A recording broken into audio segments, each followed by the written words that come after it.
Now stick with your happy healer, keep Landy for president, and continue to be shocked in the most pleasant ways. We need true heart and leadership qualities that start with love and end with the right decisions in the moment that matters. The moment of truth. I'm a business person, and any business person or person of action will tell you it's the only moment that we have the greatest effect on change. Oh, and we do intend on changing things, so we better work for the right ends. And that the means are more than a measure of a man. They're the measure of a nation's spirit, working hard to gain a life worth living. That living and that life is a life we should have had. It's the life that we should have had, our time, our sustenance too. And instead we have what seems to be a new phenomena.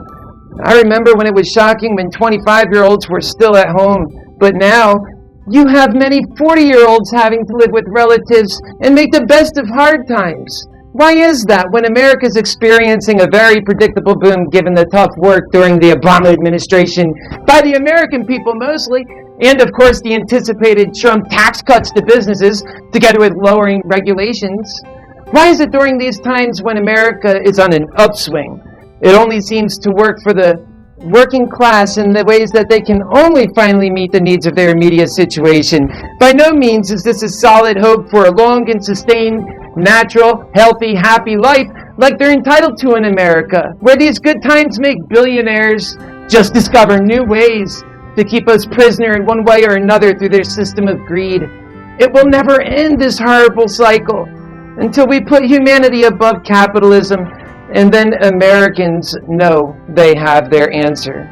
They won't put up with this much longer. It will only last for so long. We know why they are upset. They're way overworked, and they're underpaid, and they're told that their purpose and value comes from the slave labor that they are forced to do. Because when you can use technology to get people onto a life worth living, because the technology and the robot can do even more cheap and better what the humans do, it allows us to grow and evolve in ways that many humans in this reality don't want to see.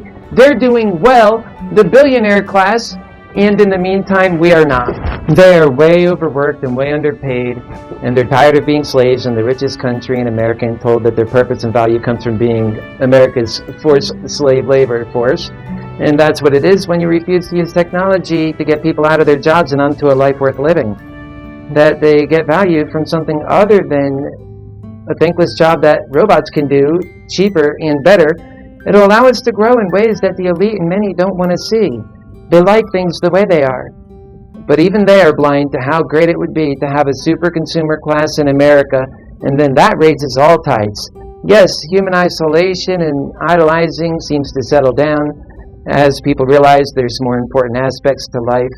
But that we allow them the time to figure this out is essential. And that we support them in this time of growth is essential.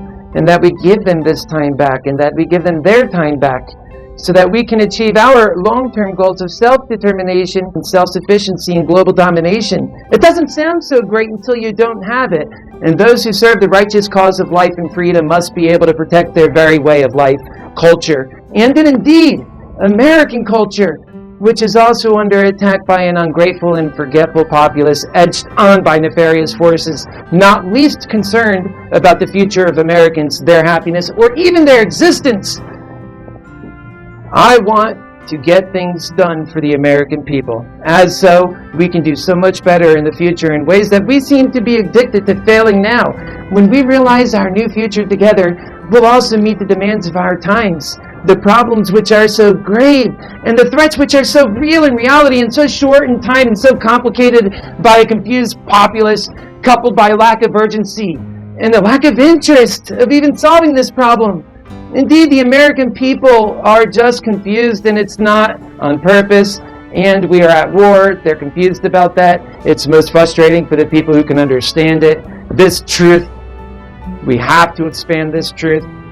This truth must spread, as I say, because truth keeps us alive, and a truthful, honest, loving heart with the unbiased truth, with, of course, those of us who think critically, realize that it's the soft civil war which is being stoked on all sides, from Trump on down. With your happy healer for president, we reject that idea, and we are working for the American people's interest in confronting our greater national security threats and the monumental challenges of our time. And that is what we are working for, my American brothers and sisters. God bless you, God bless America, and we'll see you soon right here. Take care.